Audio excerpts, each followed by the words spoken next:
Well, I want to thank everybody for gathering with us. You know, we began this session in early January right here at this table, at this location, where the Lieutenant Governor, the Speaker, and myself, we came together and we told our fellow Texans that we were going to work together side by side every single day to solve the problems that Texans face. We have lived up to that commitment.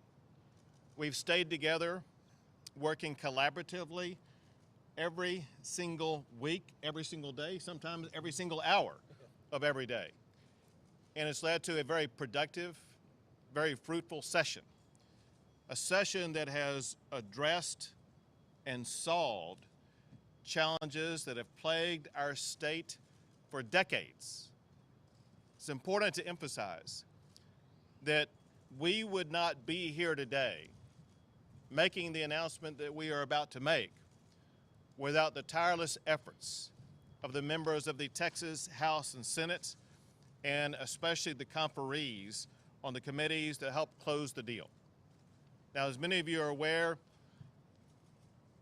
HB 1 concerning the finance package for the entire session and the entire budget has been resolved, and they're still finalizing the details. The same for SB 2, which is the bill concerning property tax reform. And then last night we were able to finalize agreement on HB 3, which transforms the funding of education in our state, as well as drives down property tax rates in Texas. And I want to call up conferees who were instrumental in ensuring that we got this job done, without whose help we would not be here making this announcement today. So we'd have the conferees join with us from both the House and Senate to help get us, and Mike, go ahead. Because someone who also has worked around the clock is Mike Morath, Commissioner of Education in this state, without whose help we would also not be here. So thank every single one of you for what you've done, and I want to emphasize our collective gratitude to all the staff members of these senators, these representatives in the House and Senate across the board, as well as my staff members. It's a fact we would not have been able to get this done without their help. I'm going to say a few things, and the Lieutenant Governor Speaker will say a few things. We'll be able to take a few questions. But I do want to emphasize this. After meeting here, we had the inauguration. In the inauguration, I made some pretty bold promises to the people of Texas. I said that we must act to pay our best teachers more. HB 3 does that. I said we must reward teachers in school districts that achieve results. We've done that. I said we must prioritize spending in the classroom. We've done that. I said we must shore up the teacher retirement system. We have done that. I said the state will invest more in public education, and we have done that. I said that we will reform a school finance system that robs from one district to pay another. We have done that. I said that we will put our schools on a pathway to having all third graders better able to read at third grade level. We have done that. I said that we will prepare our high school students for college or career, and we have created an architecture to achieve just that. I said we will do what no one thought possible. We will finally fix school finance in Texas.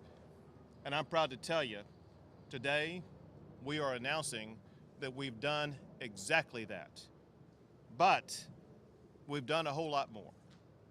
On fixing school finance, what we're going to be doing is we are funding districts and education no longer on the basis of the wealth of a school district, but on the needs of our individual students. Very importantly, what HB 3 does, it also provides much needed property tax relief that's been burdening Texas taxpayers.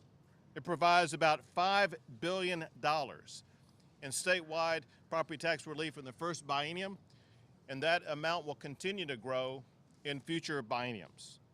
It lowers school property tax rates by an average of 8 cents in 2020 and 13 cents in 2021. It provides an additional 2.5% tax compression starting in 2021. What that means is that it will provide additional tax relief in years going forward. And it reduces recapture by about $3.6 billion and continues to reduce recapture going forward. This is just a broad brush articulation of some of the details of what this law and what these collective bills have accomplished. We're here today because of the leadership of the Lieutenant Governor and the Speaker and their members and their staffs. I cannot thank them enough. And I want to thank you all for getting us to this moment. Sure. Thank you, Governor. Just a couple of quick observations and a few numbers for you. This could not have happened without our new Speaker. This could not have happened without the leadership of the Governor.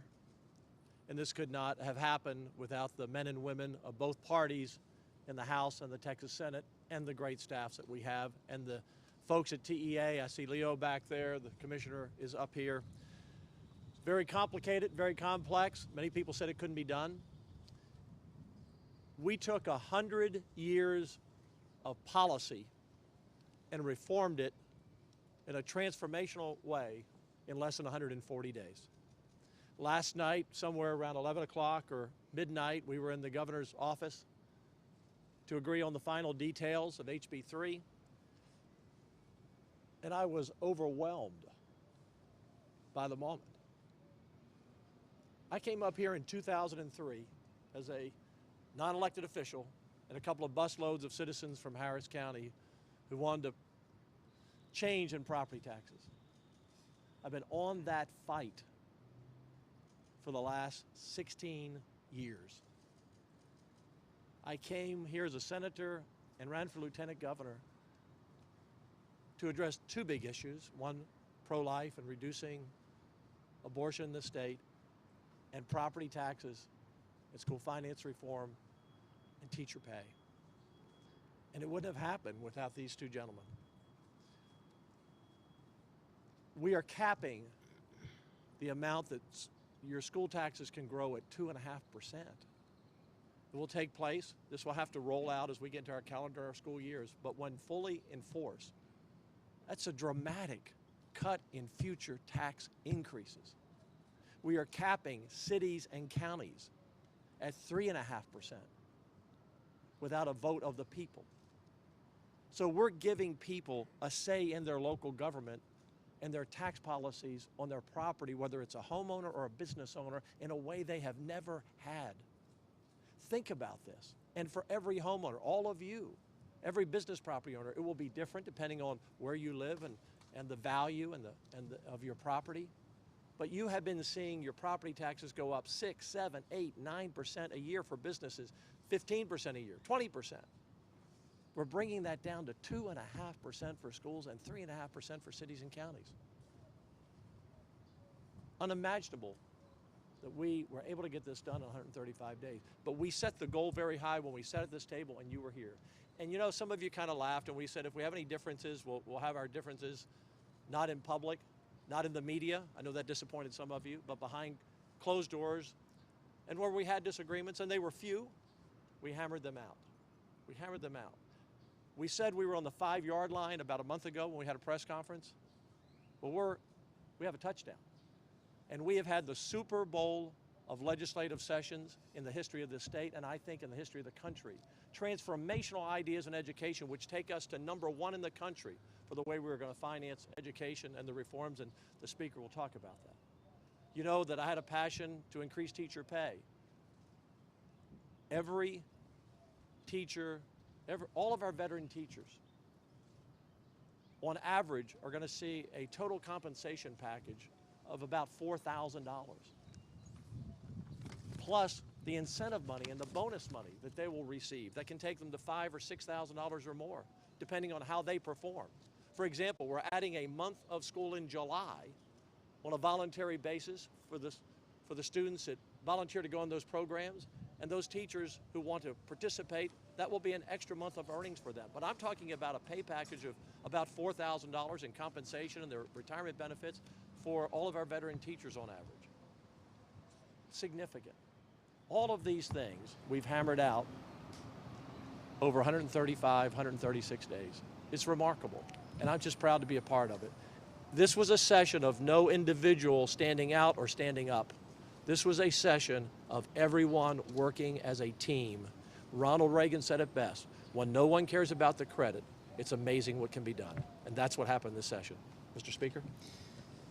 Thank you, Governor. Thank you, Lieutenant Governor. As you know, we have the question of who the Speaker of the House was going to be. And in that discussion, people would say, it's unfortunate we're going to have a new Speaker because we can't do school finance reform. But the members of the Texas House rejected that thought. Before we even came into session, every member of the House said their #1 priority was school finance reform. In every conversation I would have with a member of the House, when I asked them what was important for them and for their districts, every member, the answer was school finance reform. We're here today to deliver on our commitment and our promise. $4.5 billion will be going into the classroom of Texas children. That's prioritizing kids in Texas. We're making sure that those who have a need on the lower income side of our state have pre-K, which the governor has been fighting for pre-K for years. We're now funding those low-income students to have pre-K, all of them, which will change their lives and make Texas even better.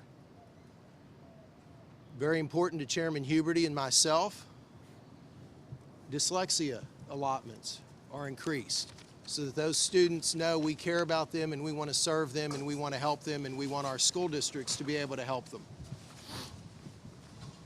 High quality K-3 reading. Because what we've learned and what these legislators have done is they've listened. And we've learned that if kids don't learn to read and write by 3rd grade, they will not be successful in the later years and they will not continue to learn. This bill is drafted to meet the needs of children learning and being successful. And I'm proud of the members who worked so aggressively to stay focused on the students and improving the lives of their classroom experience. Increasing equity. We have members that equity was the issue that got us to this position. And we were driven by the concept that we are not here because of a lawsuit forcing us to be or a court ruling.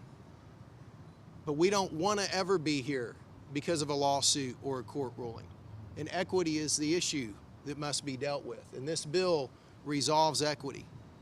And it ensures that all students, whether they're in a wealthy district or a poor district or a rural district or an urban district, they will know that Texas leaders care about the quality and the funding of their education. We love you too. It gives ISDs the ability to keep more of their money that they earn in their local property taxes. Reducing recapture, reducing Robin Hood by 47% is significant. This bill does a lot of major things that the Lieutenant Governor and Governor have talked about.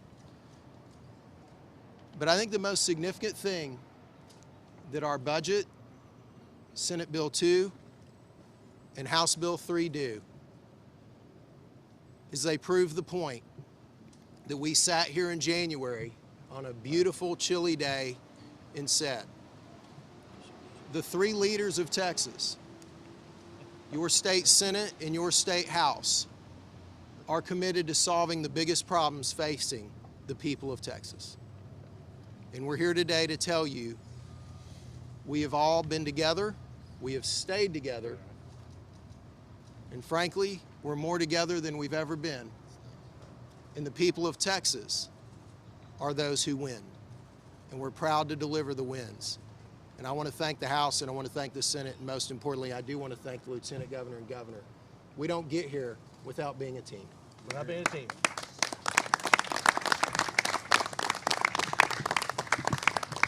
Two last things, and I want to take some questions. One is that there is a person who's been toiling in the vineyard of policy reform for decades, and an advisor to members of the House and Senate and myself for a long, long time, who, for me, has been an architect of so many of these programs that have come to fruition, and that is my policy advisor, John Coliandro.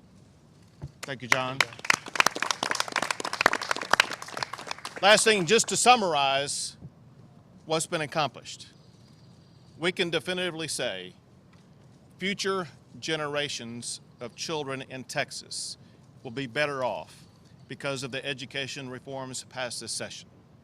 The tax burden on Texas property owners will be less because of what we accomplished this session.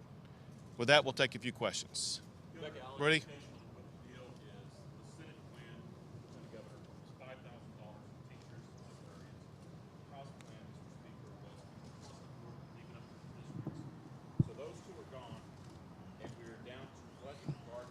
No, they're not gone. We've worked together. And something that the three of us did not mention when we were talking about teachers, we also have made sure our retired teachers now have a forever retirement system. It's actuarially sound, and every retired teacher is going to get a 13th check on average of $2,000. For the current teachers, the package will average somewhere around $4,000 for all of our veteran teachers, with much more incentive pay and bonus pay for those teachers who want to be involved in different programs and excel at their schools. So I'm extremely happy that we are now focusing about a third of this money directly on our teachers, our counselors, our librarian, our nurses. Those are the four categories covered by this money.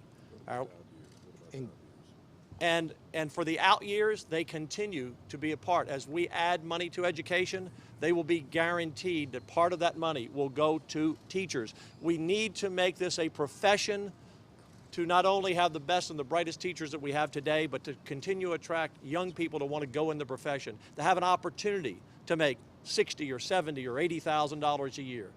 This is a major step forward for our teachers, and we did not forget our retired teachers. And real quick, there is a prioritization towards veterans teachers beyond 5 years. But I want to just shut it all down right now. We won the Super Bowl today, and we're not going to talk about whether the quarterback or the running back had more of the success in our win. The Lieutenant Governor prioritized paying teachers better in Texas, and he drove us all to getting that done. And guess what? The Texas teachers won, and I see no value in discussing whether it was this winner or that winner or another winner. The winner was Texas teachers. The winner was the thoughts and the ideas that the Lieutenant Governor and the House and the Senate shared in doing better for teachers. And when you win, you don't worry about the credit. You don't worry about whether it was this idea or that idea or this detail or that detail. You worry about who is the beneficiary. I know you didn't, but I know where we're headed. And so the beneficiary are great Rudy, Texas next. teachers. Go ahead. Okay, I have a question. So I would like clarity on what the actual policy is. But you said that it was $4.5 billion for classroom and about $5 billion for property taxes. So am I correct in assuming it's about $9.5 billion? And when it came out of the House, it was about $2.7 billion for property taxes with the rest of classroom. How did you guys end up with that balance of property taxes sort of inching ahead of classroom dollars? We worked really hard to find the dollars by not reducing a penny into our classrooms. Actually, we put even more into our classrooms. And you'll remember when the bill left the Senate, as it left the House, it was $2.7 billion to reduce property taxes. And the governor and the lieutenant governor and our conferees on both sides said, how do we find more streams of revenue that we can count on to assure Texas taxpayers that we can drive their property taxes down even further? And we came to $5 billion, really over $5 billion in accomplishing that. And if you want to get into greater detail on that, these conferees who've worked day and night and can tell you every minute detail to the point of, frankly, putting you to sleep, they'd be glad to do it. Okay. We're going to take two more questions. Where's the money coming from for the 2.5% cap going into the future? Once that cap gets put on after the Ongoing compression. Yeah.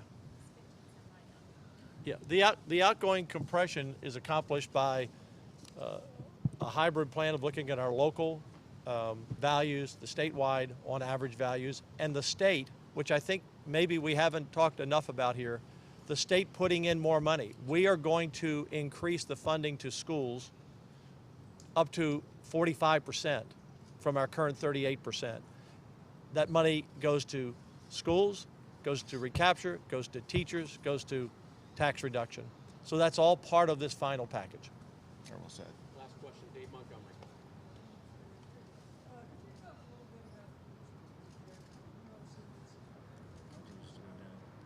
I'm sorry, Dave, could you speak up a little bit? Future of But what, the last part? Yeah. The future of recapture.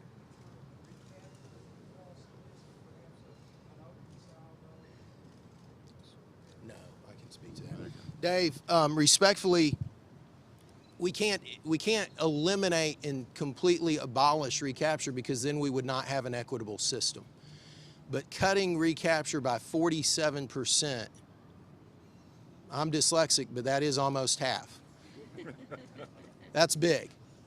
And it also, what that also does is it drives the state's share of funding for education up, which was a priority of these members and our leaders.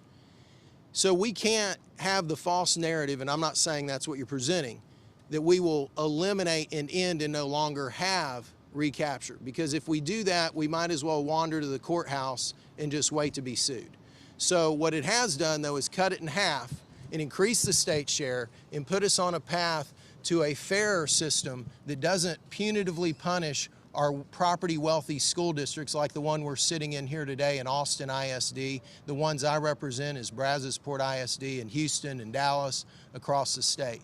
So what we have done is put it on a path where that punitive Robin Hood system will not be as punitive moving forward, but will keep the equity that is deserved for our poor districts that I also represent in my district. Last thing I'll say, and that is for your benefit, the HB 3 is hundreds of pages long, and we're working on trying to get it printed out as quickly as possible. You'll have a whole lot of fun reading over the coming days that will provide, in minute detail, explanations of everything we've talked about and far more. But we would not be printing that out without the incredible help of the people behind me right now. So thank them again for their tireless work, the help of their staff, and everybody in the Capitol. Great job. Hey guys, I'm sorry, we got to run. Thanks, Allie. Very soon. We have parliamentary requirements of layout and those things. As soon as it's available, we'll vote.